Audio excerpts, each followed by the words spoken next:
Cette théorie sur la naissance de Luffy pourrait bouleverser One Piece. Let's go! C'est bienvenue pour cette grande vidéo. Voilà plus de 4 ans que j'attends de vous dévoiler cette folle théorie et nous y sommes enfin. Comme elle risque d'être très longue, j'ai décidé de la diviser en 2 parties. Il fallait bien ça pour réussir à déchiffrer son histoire et le mystère Crocodile, la mère de Luffy. Oh là là, faut commencer. On vient à peine de démarrer, qui l'entoure. Dans cette première partie, on va revenir sur bon nombre de précédentes vidéos qui vont aujourd'hui se relier les unes aux autres. On abordera l'importance du dieu soleil qu'incarne Luffy à travers son fruit du démon et l'ultime pouvoir qui en résultera à la fin de l'œuvre. Celui menant notre capitaine à faire ses adieux à son équipage et à ce monde. En comprenant l'origine de Nika, on comprend alors les véritables origines et la naissance de Luffy. Mais surtout, le fait que ce garçon au chapeau de paille ne soit nul autre que le trésor du One Piece Zulu. Demain, Ballon d'Or. Ah, ça me donne une idée. Et pourquoi on donnerait pas des ballons d'or de la frauderie? Pourquoi on ferait pas des ballons d'or de la frauderie? Tu prends genre chaque arc, ou chaque équipage et tout, ou chaque chapitre, et tu donnes un ballon d'or de la frauderie. Un ballon d'or de la fraude. Genre tu prends une big fraude, tu lui dis, toi t'as le ballon d'or de la fraude, c'est le dîner de con, t'es invité. Ce serait pas incroyable? Lui-même et du secret entourant l'ancien royaume. La seconde partie, quant à elle, reviendra sur le jeu de cartes cachées d'Oda et vous révélera enfin quel serait le rôle du dit qu'incarne Monkey D. Luffy. Une grande théorie qui va donc découler doucement et prochainement à la fin des théories des nerfs. Après ces 2 vidéos, il n'en restera plus qu'une poignée pour clore définitivement cette chasse au trésor et vous dévoiler ce qui est pour moi le One Piece. J'espère que vous me suivrez toujours dans cette fin d'aventure. Alors n'hésitez pas à partager, laissez un like à cette vidéo pour me le montrer et à vous abonner pour ne surtout pas rater ces dernières vidéos. Je vous remercie. Mieux qu'il aura le ballon d'or des ballons d'or. Quand tout le monde aura un ballon d'or, alerte spoiler, alerte liqueur, je suis le liqueur. Je vais vous liquer, je suis Sweet 6 comme le liqueur. Quand tout le monde aura le ballon d'or, lui il aura le ballon d'or des ballons d'or. Genre le ballon d'or c'est la tête d'Aramaki en or. Merci sincèrement pour tout ce soutien et mieux que cette ballon d'or. Allez, on arrête. À présent, partons en quête de l'histoire manquante de One Piece, non pas celle du siècle manquant, mais bien celle de notre héros, Monkey D. Luffy. Let's go. Qui es-tu, Monkey D. Luffy? Qui es-tu, Monkey D. Luffy? Un homme qui m'a fait valider beaucoup de théories et je l'en remercie. C'est la grande question que se pose le monde entier lorsqu'il apparaît. Un dieu, un élu ou un simple garçon souriant? Quel que soit le... Rendez-vous compte, hein, Roger n'était même pas l'élu, l'enfant de la prophétie, ce que tu veux. Il est arrivé au bout du monde, il est devenu roi des pirates, le mec il a battu Xebec, le mec il a fait une théorie sur une prochaine île, il a eu une théorie validée, il est allé au bout du truc. Roger c'est trop, Roger c'est trop. Le nom donné, tous voient en lui un symbole de liberté. Une liberté conférée grâce à son fruit du démon, le Hito-Hitonomi modèle Nika, lui offrant la capacité d'augmenter la force et le degré de liberté du corps élastique de son utilisateur. Mais est-ce seulement le pouvoir de ce fruit qui fait de Monkey D. Luffy le légendaire guerrier libérateur des peuples esclaves? Roger, pourquoi c'est un patron?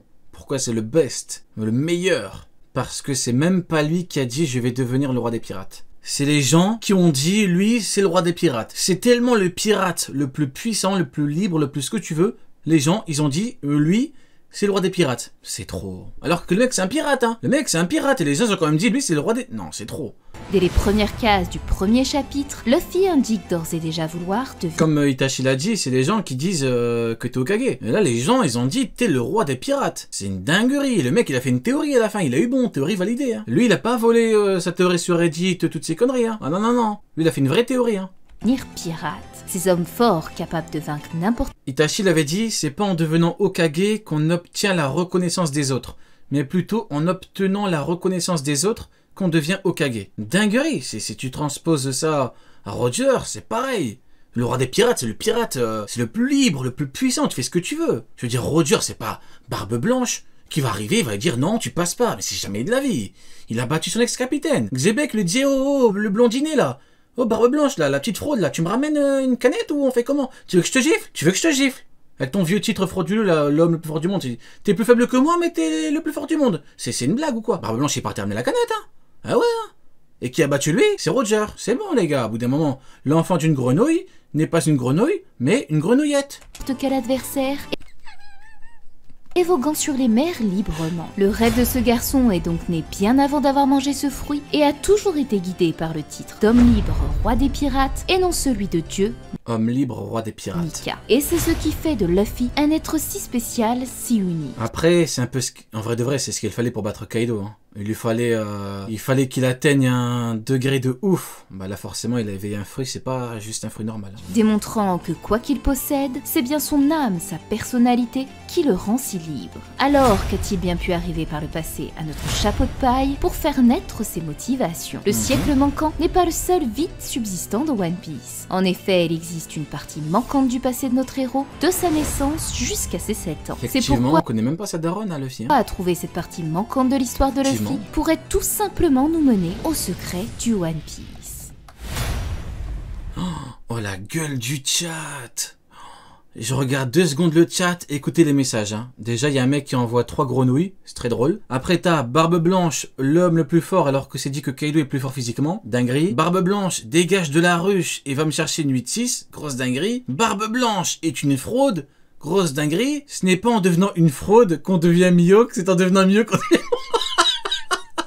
Oh la gueule du chat! C'est sur la mer la plus calme du globe East Blue que grandit le jeune Monkey D. Luffy, l'île de Down, là où se lève toujours le soleil. Un nom qui marquera l'importance de l'astre solaire pour débuter le récit de notre protagoniste, et qui sera le titre du premier chapitre à l'aube d'une grande aventure. Et c'est précisément ce premier indice, osons le dire, Goldie Roger Prime supérieur ou égal à Barbe Blanche Prime, qui peut nous mener aux véritables origines de Luffy et la raison du choix d'Oda à vouloir toujours l'associer au soleil. Car c'est sous cet astre brillant que se cache le secret derrière la naissance de ce jeune garçon. Ce qui nous ramène... T'as créé une armée d'anti-Mihawk, c'est du jamais vu. Ah non, non, non. Ah non, non, non. J'ai créé, soi-disant, une armée de personnes qui ont toutes les infos de l'œuvre, toutes les infos factuelles qui nous permettent de dire haut et fort quelque chose d'encore plus factuel que Mihawk est une fraude. Ah non, non. J'ai pas créé des anti-Mihawk. Ah non. J'ai donné à tout le monde toutes les infos qui nous permettent de dire que c'est une fraude. Effectivement, c'est une fraude. Parce qu'avant que nous en soit là, meilleur épéiste au monde, et le mec il est au-dessus de Roger, pourquoi pas, et l'enfant d'une grenouille n'est pas une grenouillette, mais une grenouille. Ah non, non, non. Nous, on est là pour dire les termes. Ce mec s'est fait arrêter par Jose, par Vista et par Crocodile. Il n'a aucun palmarès, c'est factuel. 3 ans en arrière, lorsque vous avez découvert pour la première fois ma théorie, Luffy, l'homme qui s'inspire... On a créé des anti-fraudes, nous. On n'a pas créé des anti-perso, on a créé des anti-fraudes. Des dieux solaires. Nous avons voyagé dans de nombreuses cultures et mythes pour rassembler tous les dieux et symboles s'associant au soleil. Jésus au travers le coq et la cloche. Sun Wukong du conte chinois, l'illustre singe à l'origine de notre héros. Le Miho du bouddhisme est apparu à Wano. L'alchimie grâce à l'or, métal si symbolique du roi des pirates. Les fameux Aztèques et la légende des 5 soleils ayant inspiré les fresques d'Ener. Le dieu Ra égyptien symbolisant le scarabée, cet insecte ayant fait hésiter Luffy avec le One Piece. Ou encore la religion indo-iranienne avec le messie Mitra et sa fameuse invulnérabilité. Ouais, beaucoup de refs, hein. Au poison. Tous ont pu aisément trouver une similitude chez notre héros. Aujourd'hui, cette théorie a bel et bien été validée. Il n'y a donc plus nécessité à prouver que Luffy est le dieu soleil, puisque son fruit du démon n'est autre que celui de Nika, le dieu soleil. Cependant, un fragment de cette théorie était manquant à l'époque. Et certains d'entre vous... Tu veux en venir où avec la vidéo? Tu montres des faits intéressants, oui? Oh, les gens... Oh, tu montres des trucs intéressants, mais ils servent à quoi? Oh. Regardez les gens, elle te fait une vidéo et tout. Toi, t'es là, ouais, où est-ce que tu veux en venir?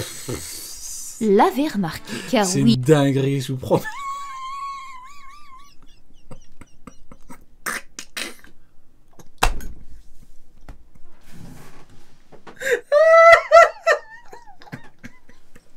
Les gens sont complètement fous, je vous jure. Oui, le fit Les gens sont malades. Signifie le soleil, mais quel intérêt a tout ça? Eh bien, tout simplement... Les gens, c'est des tarés, je vous jure. Oh, qu'est-ce qu'ils font chier. Car bon nombre de ces dieux... Vraiment, qu'est-ce qu'ils sont relous. Le solaire possède une particularité commune, celle d'être né d'un œuf, l'œuf à l'origine du monde.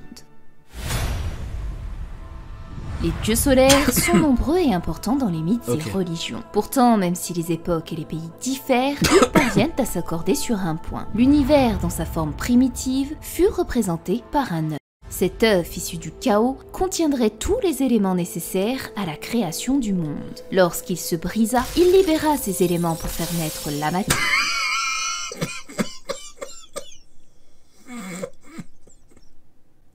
Il y a un mec dans le chat, il a dit l'œuf de l'omelette du fromage. Non, c'est trop, je vous jure, c'est trop, les gens sont complètement fous. Donne la naissance à ce que l'on appelle aujourd'hui. Je vais pouvoir me concentrer. Attendez, faut que je me concentre 2 minutes, faut que je me concentre, j'arrête de lire le chat là, c'est n'importe quoi, c'est vraiment n'importe quoi. Oda pourrait nous offrir un duel bien baguette, bien croissant, bien omelette du fromage. Sun Wukong, le héros ayant inspiré Sangoku de Dragon Ball, puis Luffy, n'est pas considéré comme un dieu solaire, mais bien né d'un œuf de pierre issu de la fusion de la terre et d'une goutte de sang d'un dieu. Ce héros de la pérégrination tire son origine des mythes chinois, dont est issue l'origine de l'œuf cosmique, où il prend le nom de Pangu. Retenez bien ce nom, il sera capital pour la suite de la vidéo. Le second dieu solaire que nous avons étudié fut Mitra, tiré de la culture perse. La légende raconte que ce dieu aurait surgi de l'œuf cosmique à l'orée l'univers. Le troisième nous ramène à la religion. L'œuf symbolise la résurrection du Christ, symbolisé par la fête de aux côtés de Jésus de Nazareth. L'œuf est le symbole de la résurrection du Christ qui a fait naître la symbolique chasseuse de Pâques que nous célébrons chaque année. Enfin, le dernier dieu solaire fut celui de l'Égypte antique Ra. Certaines versions racontent que la Voie lactée aurait émergé des eaux sous la forme d'une colline de détritus. Et c'est sur ce monticule qu'un oiseau céleste aurait déposé l'œuf contenant Ra. Une drôle de coïncidence quand on sait que la seule montagne de détritus connue dans One Piece se trouve être au Great Terminal. Un lieu symbolique puisqu'il marquera le tout début de l'enfance. Ah, je suis un peu malade, c'est pour ça. De Monkey D. Luffy. Ainsi. Je devais même pas liver, dites-vous aujourd'hui, mais il y avait Okiji et tout, je me suis dit allez, je vais le faire quand même.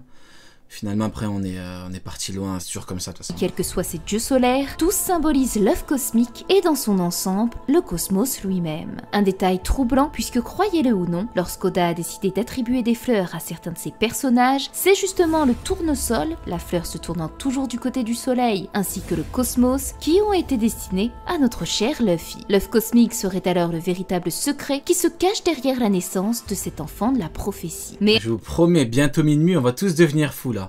Dès qu'on approche de minuit après les live One Piece, c'est n'importe quoi. Attendez, n'existe-t-il pas justement un œuf dans One Piece dont on ignore l'origine? Celui-là même qui se trouvait sur le légendaire navire du roi des pirates Goldie Roger. Oui, en effet, cet œuf ayant traversé le temps, les époques et la mythique île de Laftel reste un véritable, même si certains pourraient croire qu'il avait été confirmé. Goldie Roger a-t-il élevé un mystérieux monstre marin? Un œuf géant derrière l'équipage. Le chapitre 0... Chapitre 0, Garp et Sengoku contre Shiki. Navré de te décevoir, il est en pleine forme. Regardez. Dites-vous, il y en a qui utilisent les mots de Crocus, qui dit à Baggy, il est en pleine forme, pour tenter de nous faire croire que Roger est en pleine forme. Là, franchement, c'est faut dire la vérité, hein. C'est du niveau 0 de compréhension. C'est vraiment du niveau 0 de compréhension. Là, on atteint un niveau, tu pètes un câble, hein. Là, c'est Zoro. Quand il dit à Sanji avec Kuma, il ne s'est rien passé. Là, il ne s'est rien passé. Tu les écoutes, il ne s'est rien passé, hein. Mais être un roi des mers dans le magazine volume 3, ce n'est pas... L'enfant d'une grenouille n'est pas une grenouille, hein. Exactement ce qui avait été dit. Mais qu'au vu de sa taille, il pourrait s'agir d'un roi des mers, puisqu'ils sont actuellement les seuls à notre connaissance à pouvoir être aussi gros. Alors je ne sais pas si on peut à proprement dire qu'il s'agisse de Luffy, car cet œuf semblait grandement lié davantage au climat et de Luffy. Donc se rapprocher d'une arme antique comme Uranus, dieu du ciel, puisque lors de la bataille d'Edward, une tempête s'est soudainement levée. Cependant, on ne peut pas écarter l'idée que cet œuf puisse se lier d'une certaine façon à Luffy. Et si tel est le cas, alors ce serait tout simplement fou, car ça signifierait tout simplement que Luffy a en réalité déjà foulé la terre de Laftel, puisque cet œuf était sur l'Oro Jackson durant tout... C'est nous, l'Oro Jackson, c'est nous. L'épopée du roi des pirates, et n'avait toujours pas éclos lors de la séparation de l'équipage. Cela vous paraît donc peut-être étrange d'imaginer que notre futur roi des pirates soit né de l'œuf d'or et incarnerait ainsi le cosmos dans son ensemble. Donc Luffy serait né dans un œuf dans un œuf cosmique qui représente la puissance de l'univers, hein, si j'ai bien suivi. Hein. Pourtant, on sait aujourd'hui qu'il existe bel et bien une race extraterrestre dans le monde de One Piece grâce au peuple lunaire Bilka. Bien sûr, tout ça paraît hallucinant, pourtant vous n'êtes pas au bout de vos surprises et c'est la deuxième partie de cette vidéo qui va pouvoir davantage vous convaincre.